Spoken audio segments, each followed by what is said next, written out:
Good morning, everybody. Just a recap of the happy business meeting that we had today. So the theme on my agenda today was education. And the thought behind education is, are you as good as you want to be? Are you spectacular? Are there other people in the industry that you emulate? If that is the case, if you are not as good as you want to be, the next question is, why? And then what are you going to do about it? There are so many tools and opportunities for you to become certified, for you to glean extra knowledge, for you to pick somebody's brain in the vast experience number of brokers that we have in our offices and in our companies. So find a little piece of you that you would like to improve this week and make it happen. Take ownership of it. You're going to feel great about yourself when you do it. And you're going to be that much better and that much more capable of serving buyers and sellers. So we always do a question about active listings and who did what within the last week. We had 15 active listings taken, but we had some sell in the meantime. We currently have, between our two locations, 180 sales that have accepted offers on it. So that's amazingly wonderful. Part of our presentation today was Jake Haynes from Action Tax. If you want to speak to Jake, his number is 253-288-8829.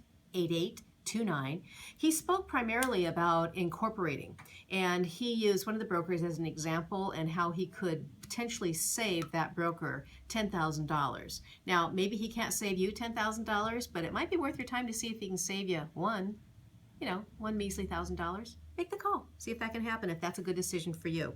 Also, we had Victoria Jonas with us today. So, outgoing referrals, that's a critical part of our business, and it's a lot of missed opportunity.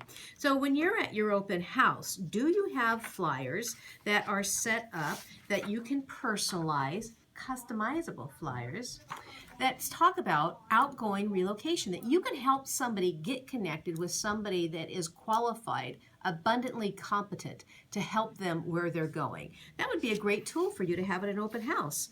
Another great tool, and it's easy to find in my desk, is the Pierce County Market Update. If you go into my desk, it's going to be on the left-hand side. You can get this every single month. People want to know what's going on in the market.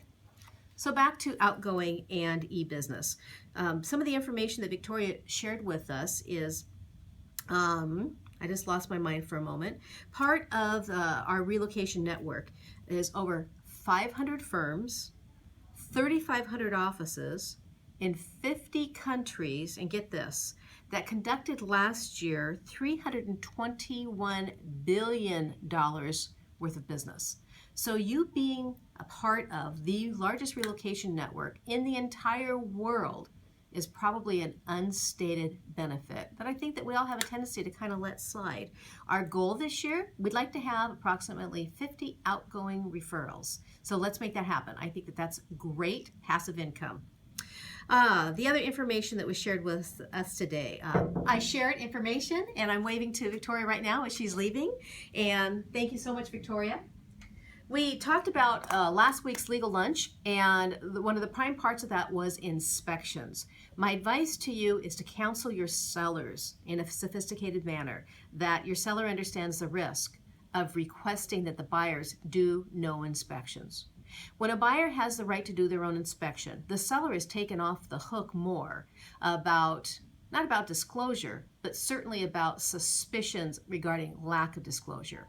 When the buyer does their own due diligence, the courts uphold it if the buyers exercise that opportunity and they had a chance to investigate and discover that the seller had no less responsibility when it comes to the sharing of something that could have been discovered.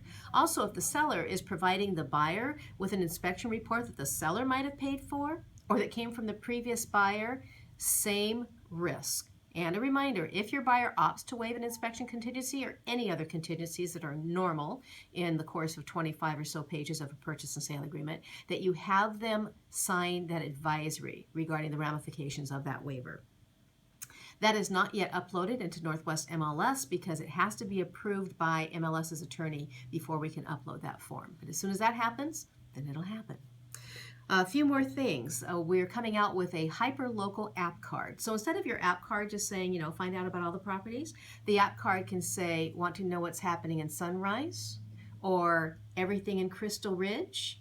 We have some on order, Eric and myself, and we will share with you what those look like. It's an awesome opportunity for marketing. Absolutely tremendous. It kind of makes me want to go back to sales. And some of you right now are saying, I think that you should. Bear Printing is going to be contacting you with every single listing that you get. And they're going to be saying, hey, you want to do the 3 postcard series? And if you say yes, that'll go out automatically to 50 neighbors surrounding your listing. So imagine the impact. 3 postcards. The first one says, hey neighbor, just listed.